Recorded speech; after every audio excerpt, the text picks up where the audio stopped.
Next మర్మ points ఏంటి అంటే 3 ఒకసారి చెప్తున్నాను ఎందుకంటే they are related in the same place.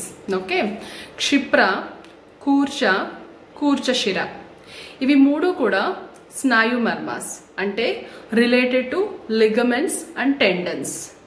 Okay, అవి ఎక్కడున్నాయంటే మన అరిచేతుల్లో ఉన్నాయి, తర్వాత పాదాల్లో ఉన్నాయి. సో 6 + 6 12 పాయింట్స్ ఇవి.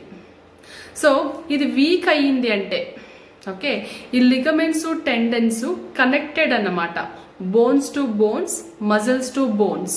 ఓకే, ఈ కనెక్టెడ్ టిష్యూస్ ఎప్పుడైతే వీక్ అవుతుందో అప్పుడు మనకు వచ్చే ప్రాబ్లమ్స్ ఏంటి అంటే, ఇప్పుడు ఫర్ ఎగ్జాంపుల్ ఒక గ్లాస్ సరిగా పట్టుకోలేకపోతాం, పట్టుకున్నాం అనుకోండి ఇదర్ గ్లాస్ కింద జారిపోతుంది మనకు తెలియకుండానే వితౌట్ అవర్ కాన్షియస్నెస్, లేకుంటే ఎక్కువసేపు పట్టుకోలేము.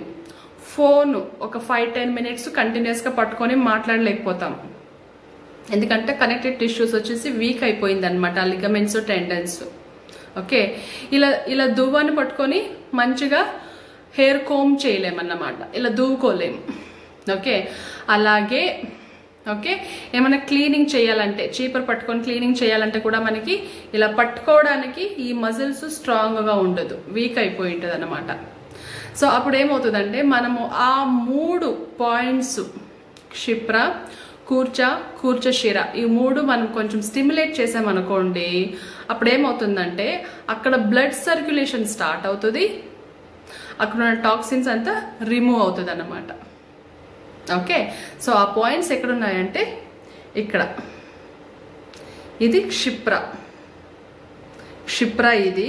ఓకే, దీనికి చూపుడు వేలికి బొటన వేలికి మధ్యన ఈ ప్లేస్లో ఇది క్షిప్ర, ఇది కూర్చ, ఇది కూర్చశిర.